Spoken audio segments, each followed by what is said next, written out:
Hello everyone and welcome to Whirley Popping Through Quarantine. My name is Scott.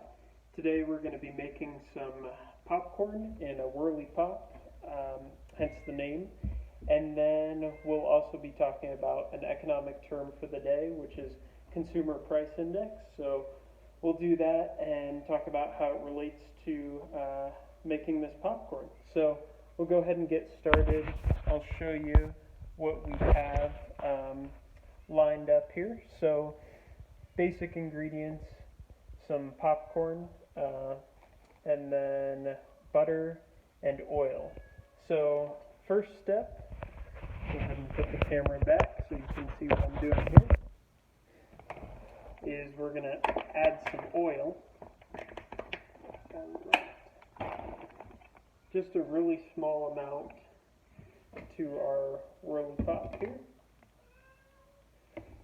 And like I said, you can also just do this in a regular pot. Either one works. And you're just adding about a quarter to a half a tablespoon. Just enough so the kernels don't stick to the bottom and so they don't burn. And then that'll also help whatever you decide to put on top of your popcorn. It'll help it stick a little bit better. So now that we have that, keep that right there actually. Go ahead and add our kernels. I'm using Jolly Time. You can use really anything. They're all pretty similar, pretty good. So now I'm going to do about 2.5 tablespoons of kernels in there.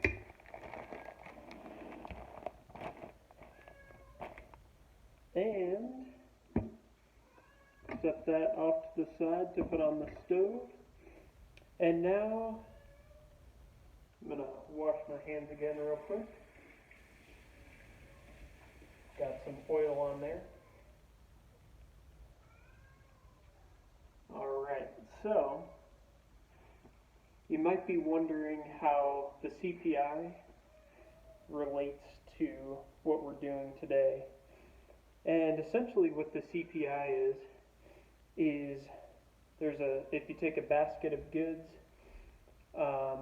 and you look at the price for that basket of goods, which is comprised of a whole myriad of different things, ranging from household food items, energy, which you can't really put in a basket, I guess unless it's in a battery or something, but that would be a heavy basket.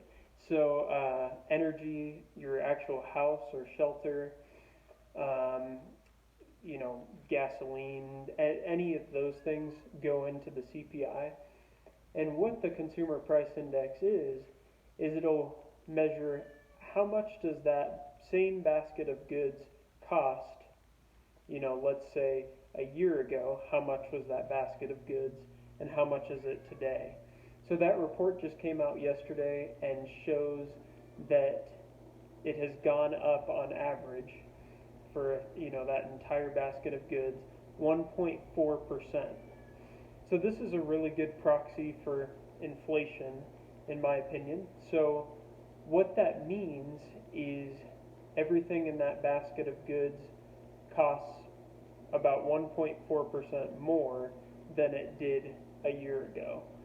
So let's say a year ago, you had all these goods and it was $100. Well, today that same basket of goods is going to be $101.40, and that's where inflation comes in. So the Fed's target for inflation is 2%. So we're still under that by 0.6%. And you may be wondering if that 2% is an arbitrary number that the Fed chair, Jerome Powell, came up with. And it's not. The reason they come up with that is they've determined there will be some level of market equilibrium at that point.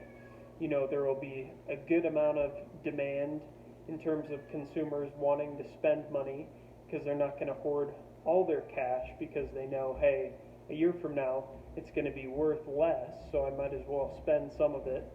But they're also going to be saving a healthy amount, so if there is some sort of a crisis, like we're going through now, they have that cushion or that buffer to get them through it.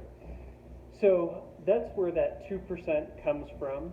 And then on the other end of the spectrum, you may be wondering what happens if it's too low. Let's say inflation's only 1%.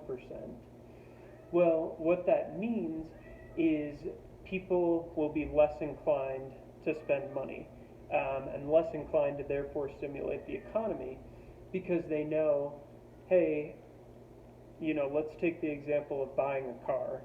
I just bought a car last year, and let's say the average price of a new car is about 40,500, I think, give or take. So call it 40,000 for simple math. So let's say inflation's at 1%. You may be wondering, am I going to be more or less motivated to buy that car? Well, rationally, I should be less motivated to buy the $40,000 car, because I know, hey, a year from now, if I wait, maybe I don't need the car that bad. And if I wait, the price of the car will still be about 40,000 plus that, nominal 1% rate, and I can probably earn more than that on my money in the interim. So therefore, I still come out ahead by waiting. Well, if I know that same exact car, let's say now on the other end of the spectrum, inflation's too high and it's above that 2% target that the Fed sets, and it's at 3%. Well, now I'm going to be really motivated to buy the car now, because in a year from now, identical car, instead of being 40,000, it's going to be 40,000 plus that 3%. So 41,000 and change for the same exact car. And I'm sitting here, on my savings account, maybe I'm earning 0.05% interest. Well, I still have a 2.95% deficit that I'm going to have to pay. So again, I would rather buy the car now if inflation's that high. So that's just one example that you can see. 1.4 isn't terrible, but we'll kind of see what happens moving forward, and as all this new stimulus money continues to go into people's hands, we'll see if that changes things and moves the needle higher, is my prediction with that, unless people are really saving a ton of it. So anyways, that's a brief overview of the CPI and just an example there for you. So now we're going to get back to our popcorn. We've added our kernels and our oil, and we'll go ahead and put it on the stove. Let me turn this so you all can see that.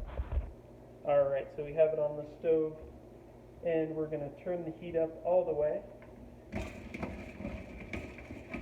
Maybe hard to hear me for a minute, but now we're going to continually move these kernels so they don't burn.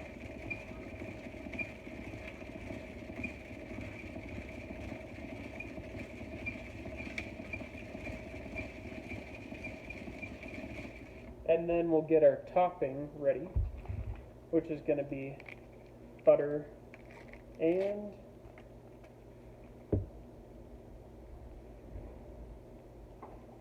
a bit of sea salt as well. So now we have our butter and sea salt. We'll put this into the microwave for just about 20 seconds is all we need. Put that in there, start that, and now we'll go back.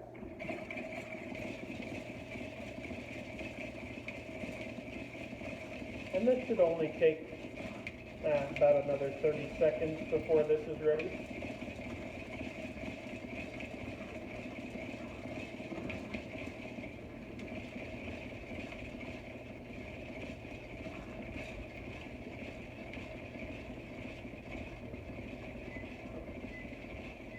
Our topping will be ready perfectly.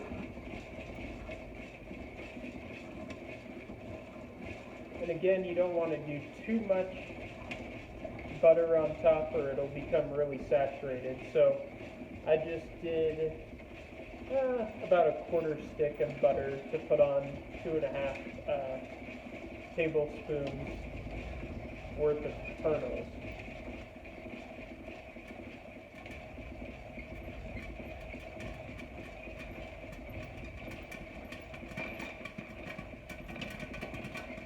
Alright, you can hear it popping now. Just like with microwave popcorn, just wait for it to slow down, and then you can go ahead and take it off the heat. There we go. And now we're going to promptly add our topping so it sticks on there nicely. Get a little bit of sizzling. Perfect. You keep stirring that around for even distribution of the butter. And just kind of lightly apply that. We're really going for that movie theater type of popcorn today. So again, there's that ratio of about 2.5 tablespoons of kernels, about a quarter tablespoon of canola oil, and then just a skosh of sea salt. So again, just about a pinch. This can really be to taste, but you want to do it promptly after it comes off the heat, and that way it'll stick really well.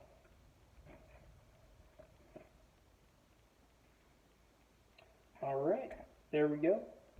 And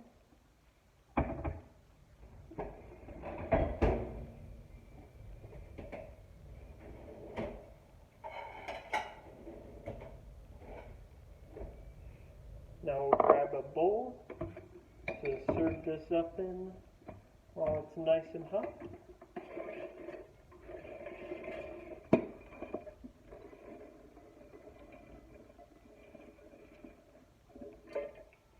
And should have your perfect bowl of popcorn.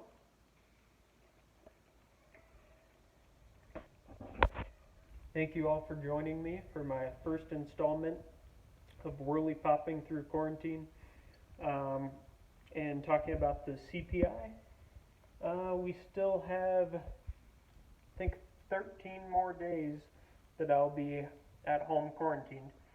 So there will be more episodes to come, more fun topics, and of course leave me feedback if there's anything you want me to dig into more or new topics we can go over. Thanks. Have a good night.